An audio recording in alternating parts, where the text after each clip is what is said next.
همه همی کاری خانه به دوشی هم دختر میگذارن. این فقط به دختران خاص است؟ یک دختره که همین پدرش دوی مولت کو میگه تو دختری گنده میشی، گفته پدرش همین موشت پور و میگیرد. سبب چی؟ که حتی تجاوز هم کرده بود است. وقتی که شما نقل کردید در درون من با من جنگ میکند. زنده می مرده می آخه وای دختر باشتم و از بچه آخه کمبودیش رو یا کمیش نیست. با مقصد تامین عدالت و حفظ منفعت‌های آنها کدام پرینسیپ‌ها باید رعایت شود؟ در مو همین چقدر وای بی‌فهمتر باشه، چقدر وای اخوانه نبرود، نخونده باشه همون قدر نقص. چون وای توی خوراندوس وای تو خواهیم گم میزد نخواهیم. در اویله ها برابر حقوقی نیست.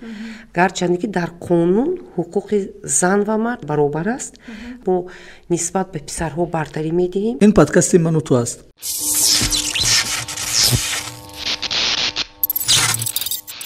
این پادکست من و تو است.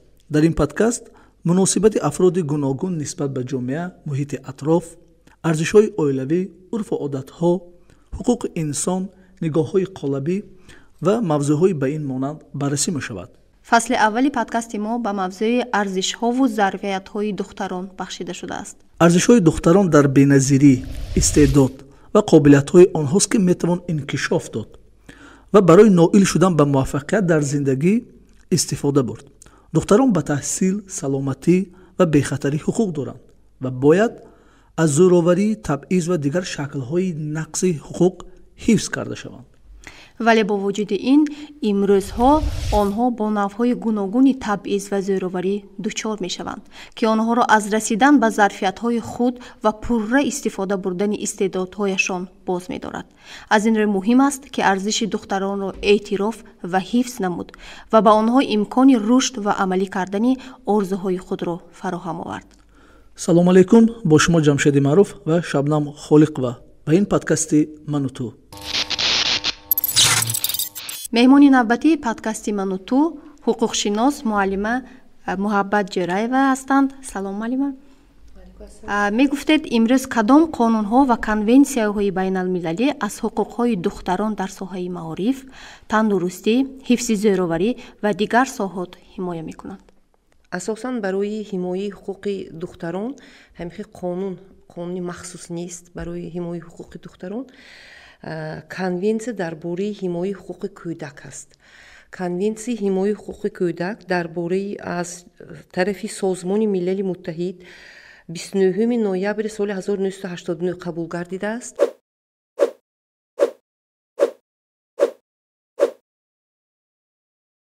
از 54 ماده عبارت است و از جانب دولت ما سال 2000 قبول کرده اعتراف کرده شده است و طبق طلبات ماده 10 سرقانون جمهوری تاجیکستان آن عهدنامه‌های بین‌المللی که از جانب جمهوری تاجیکستان قبول می‌گردند آنها جزئی جدا نشونده همه همین سندهای حقوقی که هم داخلی هستند هم بیرونی که وقتی قبول می شود الگوی و عمل کننده ما حساب می شود. یعنی سندی حقوقی عمل کننده حساب دیده می شود و از روی همین سند یعنی کودکان در اینجا عموما درباره کودکان گفته شده است، نه بلکه تنها دختران. اساساً درباره کودکان بعداً من درباره دختران استفاده می‌گذارم. اینجا گفته شده است که آنها حقوق دارند به اویله، درباره غمخواری از طرف پدر و مادر و از طرف دولت، حقوق به تحصیل، حقوق برای بیان کردن فکری خود، حقوق برای داشتن نام و نسب، حقوق برای گرفتن شهروندی، حقوق برای حمایت از تجاوز و مناسبت‌های دغل و سخت. اینچنین آنها دارای خدمت‌رسانی طبی نیز میباشند که این هم خیلی مهم است. همین حقوق‌ها از سن یعنی از روز تولد کودک تا سن 18 سالگی او در بر میگیرد. حاضر من اساساً برای دختر و حقوق دخترها استفاده میگذارم. وابسته به حقوق دخترها همین رو گفتنی هستم که اویله‌های تاجیکان، عموما اویله‌هایی که در آسیای میانه جایگیر شدند، در دولت‌های آسیای میانه سیر فرزند میباشند و بنابر همین بسیاری وقت فرزندی کلانی دختر میباشد و از همین لحاظ و یک قسمی همین вазифаи модарашро ба дӯши худ мегирад ва баъзан ҳамин хел мерасад ки бисёртар ҳамаи ҳамин кори хона ба дӯши ҳамин духтар мегузоранд ва дар ин ҳолатҳо ҳатто мо бисёр ҳамин таҷрибаи судиам ҳамин чиза нишон дод ки бисёри вақт духтарҳо аз хонаҳошон мегурезанд. На балки вай фишори мисол зану лату кӯбу ё ягон ҳолат, лекин аз ҳисоби ки ҳамин хел ҳама ғами акун дӯши зиндагӣ дар болои ҳамин духтарча, бинобар ҳамин вай маҷбур мешуд аз хонаш мегурезад, аз вазнини кор аз хонаш мегурезад. Дар ин ҷо дар бораи равнақ додани лаёқати вай ҳатто гапам рафта наметавонад, барои он ки вай тамоман бо ҳамун ваи хона банд аст, яъне кори хона, вазифаҳои хона банд аст. Вай бояд ки рӯйбучин кунад, ҷумшӯӣ кунад, хонаи тоза кунад, яъне ки ба тозагӣ риоя кунад. Албатта ба падару модар, ба волидайн нигоҳ кардан ё ин ки ёрӣ расондан, ин хуб аст. ин хислатҳои хуби инсонӣ ва хислатҳои хуби яъне тоҷиконаи мо мебошад. лекин дар баъзе оилаҳо мо ҳаминро мебинем ки вай духтарак мисол аз сар то бегаҳа ҳамун вай додарчию хоҳарчаоша нигоҳ мекунад, ҳатто ба мактаб ҳам кам меравад. ҳамин хел ҳолатҳо бисёр ба назар мерасад ки ин аллакай ба ҳамун духтар як таъсири манфӣ мебахшад ва дар оянда вай мумкин аст ки мумкин хонадор шавад, мумкин хонадор нашавад, ё ин ки аллакай аз ҳаёт дил шикаста мегирим, чӣ хел ҳамин хел калон мешавад. Як бе як ваи ҷавонӣ, эҳсосоти ҷавонию бе як орзуи ҳаваси ҷавонӣ калон мешавад. оё ин фақат ба духтарон хос аст ё ба писарон ҳам? Не, асосан ба духтарон. хуб маълима, духтароне ки ба зӯроварӣ дучор шуданд чӣ ҳуқуқҳо доранд ва ба онҳо чӣ гуна дастгирии ҳуқуқӣ расонида мешавад ё мавҷуд аст? зӯроварӣ дар оила ҳаминро дида мешавад ки бисёри вақт зери лату кӯб қарор гирифтанашон мумкин аст. инчунин аз ҷониби падаранда, яъне ки дар ҳолате ки аллакай модараш мана дуюм маротиба шавҳар кард ва аллакай падари худаш намебошад, ва нисбати ҳамин духтарак муносибати бераҳмона ёни сард карданаш мумкин аст. дар ҳамин ҳолатҳо ҳамин ҳолат ба назар мерасад. яъне дар ин ҳолат вай метавонад пеш аз ҳама ба ваи минтақавӣ, нозири минтақавӣ, яъне участковый милитсионер мегӯем, нозири минтақавӣ ҳамон ҷои зисташ муроҷиат кунад. инчунин шӯрои занҳо ҳаст, ба онҳо муроҷиат карда метавонад оиди ҳамин ҳолатҳо. манам ба қариби 1 сол ҳам нашудааст ин ҳолат. ба як духтарака ҳамин падараш доимо латукӯб мекард. вай падари ваяш хунӣ, мисол ягон падарандани падари худаш дар хуҷанд ҳамин хел латукӯб мекунад, кӯчу набуро гуфта ҳатто мӯҳоша гирифтагӣ будааст. вай духтарча ҳамин хел ки якун чӣ хеле ки ман гуфтам 4 та ҳамин хел додарчаош аст, додарчию хоҳарчаош аст. хона ба ҳама кор ҳамин дӯши ҳамин духтарча будагӣ. вай аллакай дилгир шуда аз ҳамин ҳолат кӯчу мебарад, духтарчао куди, дигар духтарчао куди, дугона мешавад. ҳамин хел ҳолат ту духтари ганда мешӣ, гуфта падараш ҳамин мӯша пурра вай мегирад, пурра мӯша мегирад, аз хона баромадан намемонад. ҳамин ҳолат ба вай муроҷиат карда мегӯяд ки ин падарам на балки мӯ мегирифт, балки нисбати ман ҳамин хел зӯроварӣ вай карда кун, ҷисмонӣ каду ин хел таҷовуз ба номус нею, лекин ҳамин кӯчу биромдам намондагӣ, фақат ҳамин аврат пӯши ҷо набуро, ҳатто ҳамин вай ба мағозу рафта ягон чиз харида меомдагӣ пештар, ҳамун баям намондагӣ, бутун ҳамин худи ҳамин вай боин зиндон боин нигоҳ доштагӣ, якун турма боин ҳақиқатан ба ҳама вақте ки вай муроҷиат кард, баъд кофтков кардану санҷидану ҳамаша кушоданд ки ҳатто падараш баъдан маълум шуд ки ҳатто таҷовузам карда будааст. ин баъд маълум шуд, лекин духтарак ина гуфтагӣ набуд. духтарча фақат ҳамина гуфт ки вай сахт аз тарафи падараш ҳамин азият мекашаду ҳатто берун баромадан намемонад. гуфта иллати нагузоштан чи аст? сабаб чи? иҷоза надодан дар берун? кун сабабаш мумкин ки ҳамун ҳолатҳое ки ҳамин таҷовузу дигар корҳо буд, ҳамун чиз паҳн нашуданаша барош, ҳамун намондагӣ берун нахост ки духтараш барои касе гӯяд, ба каси дигар баромада гӯяду ҳамин чиз берин ба вай паҳн шавад. гуфта ҳолон ки ин чиза духтарак навистагишам не, гуфтагишам не ягон ҷо, вақте ки вай падараша мепурсану тафтишот мерад, ҳамун ҷо ҳамин чиз кушода мешавад. ду саволе ки ҳозир аллакай вақте ки шумо нақл кардед дар даруни ман бо ман ҷанг мекунад, яъне аввалаш ҳамин ки модари ин духтар дар куҷо будааст? модараш ҳам ҳамин хуҷанда будааст, падарашам ҳамин хуҷанда, ягонташ Россия бани якҷои зиндагонӣ мекардиянд, лекин бадбахташ ҳамин ки падараш кор намекунад, модараш куҷо кор мекардасту шабона кор мекардааст, 3 смена будааст, мечиҳе будааст ки тамом ҳар шаб модараш набудааст. То ҳатто ҳамсояҳошам вақте ки пурсиданд ва ҳо гуфтанд ки дар ҳақиқат модараш ҳай ин духтар чие, лекин мо умуман модараша намебинем. ҳамин нисфи шаб мебиёд, кай мебурад, куҷо кор мекунад, ҳатто маълум не, мо нафаҳмидем ки вай куҷо кор мекардасту. таъмини оила. ҳа, вай ҳамин хел модараш будасту, лекин оиланда умуман набудааст. барои ҳамин вай дӯши ҳамун зиндагӣ ҳамаш сари ҳамин духтарча будагӣ. бо ба замми ин бо падараш зӯроварӣ мекард. яъне муаллима, ин хело ҳодисаи гӯем хело хуб нест, нанговар аст.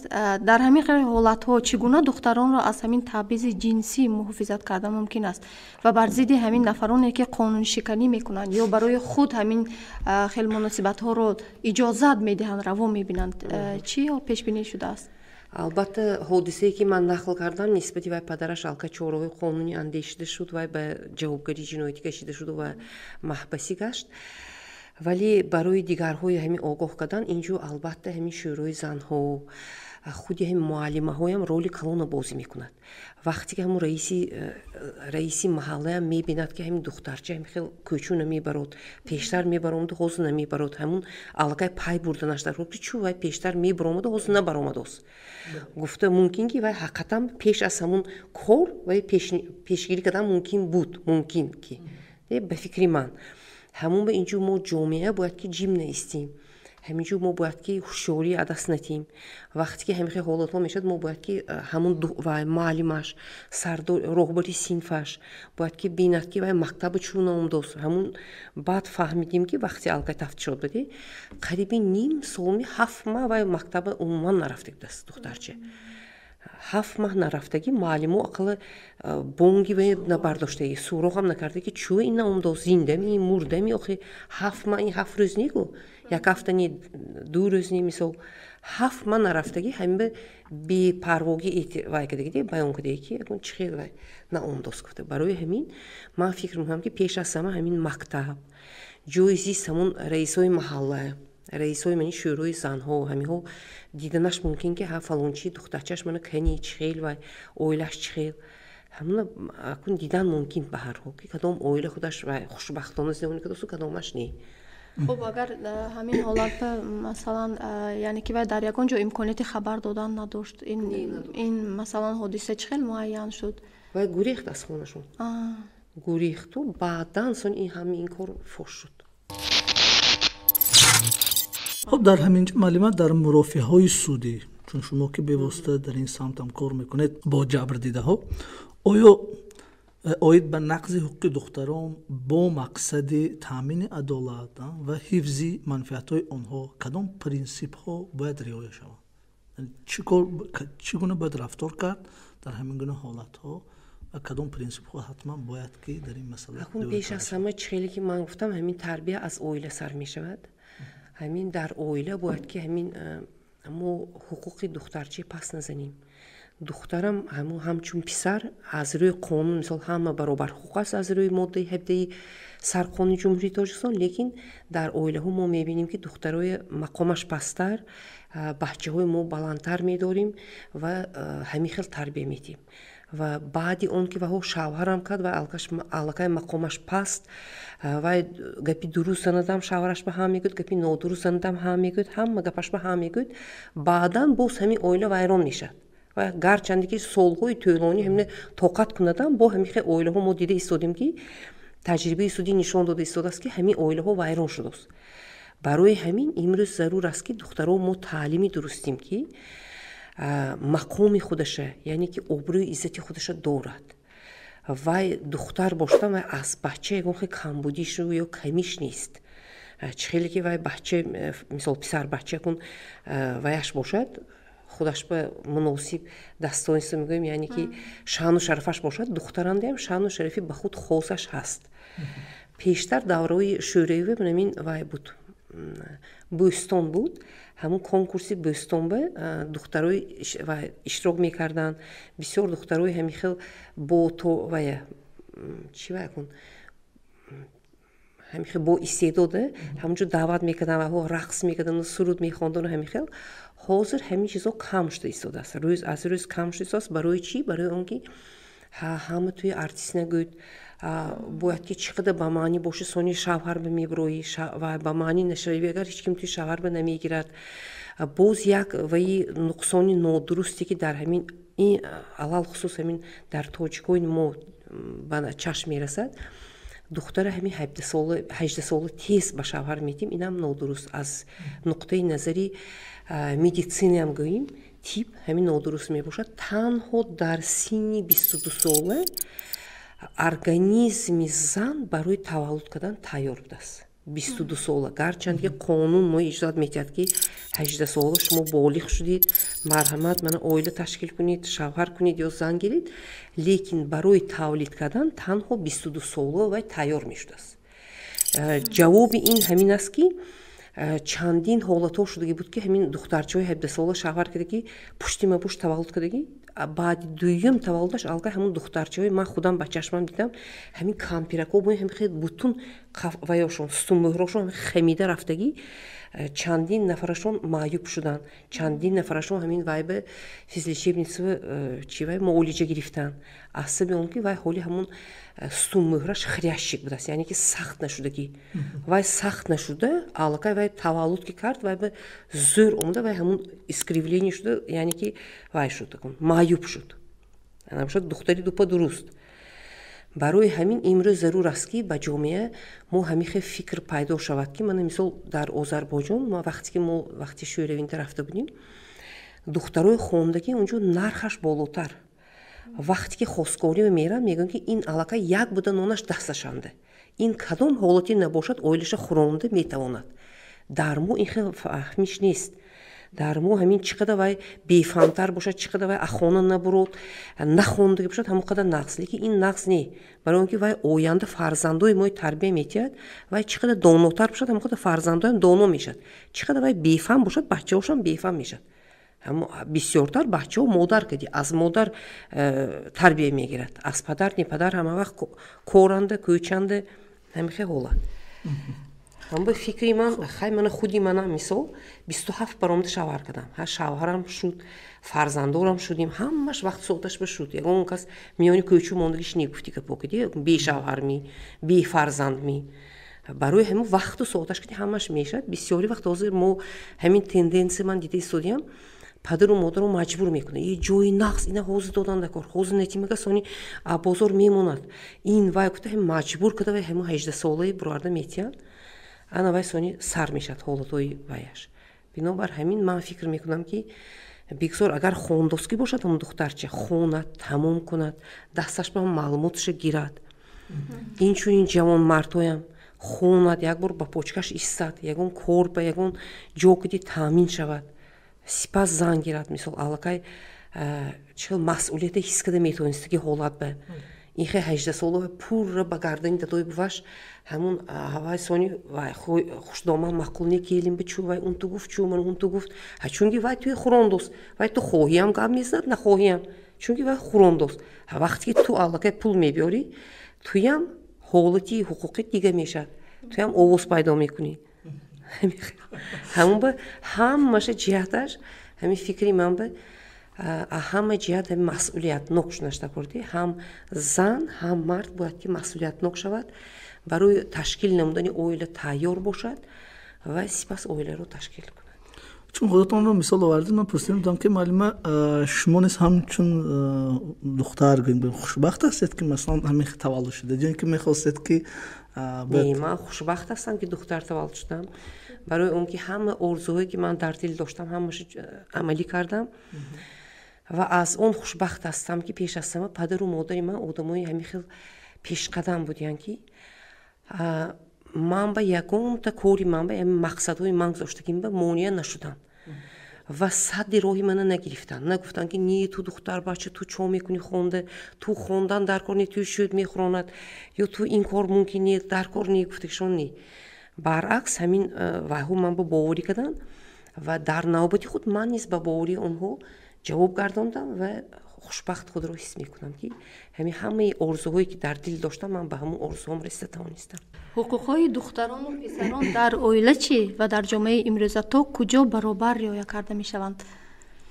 такун чиҳре ки ман гуфтам онҳо баробар ва чи дар оилаҳо баробар ҳуқуқӣ нест, гарчанде ки дар қонун ҳуқуқи зан ва мард ва инчунин ҳуқуқи духтар ва писар баробар аст, вале дар оилаҳо мо ҳаминро мебинем ки мо нисбат ба писарҳо бартарӣ медиҳем, нисбат ба духтарҳо яъне мегӯем ки ту бояд ки гап назанӣ, кам гап занӣ, бисёр хизмат кунӣ, ҳамин тарбия медиҳем. хай тарбия додан лозим, лекин онҳо низ ҳуқуқ ба фикри худ, ба баёни фикри худ ва инчунин ба дигар фикрҳои, ба дигар ҳуқуқое ки ман гуфтам, онҳо низ доро ҳастанд.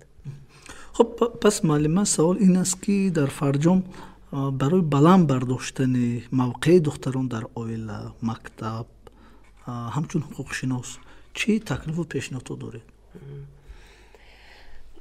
таклифу пешниҳоди ман ҳамин аст ки вобаста ба ҳамун духтарҳо бисёртар нағз мешуд ки ваҳо бо оилаашон, бо падар, бо модарашон бисёртар истироҳат кунанд, ба лагерҳо, ба дигар ҷойҳо рафтан бимонанд.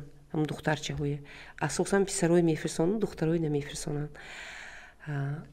худи оила мисол рафта дам гирад, ҳамин ҳолатҳо вай духтарчаам ҳис мекунад ки ваям дар кор ҳамин оила вай на барои ҳамин фақат табахшӯию хонахондорию, лекин ҳамчун як ҷузви ҷудонашаванда, як аъзои оила ваям дар кор будааст гуфта. вақте ки мо мисол истироҳат бимерем, нағз мешуд ки ҳамин истироҳат ба ҳамин фарзандҳоям якҷоя гирифта барем. сипос муаллима барои чунин як суҳбати хело самимӣ ва пурмеҳтаво. дӯстони азиз, ба шумо низ ташаккур ки то ба охир ҳамроҳи мо будед. ба телеграму инстаграм, фейсбуку ютуби мо обуна шуданро фаромӯш накунед. ҳамаи пайвандҳо дар зери ҳамин подкасти мо ҷой дода шуданд. хеле шод мешавем агар дар шаҳр фикру андешаи худро доир ба ин масъала баён намоед. то ҳафтаи дигар дар ҳамин вақту соат моро пайгирӣ кунед.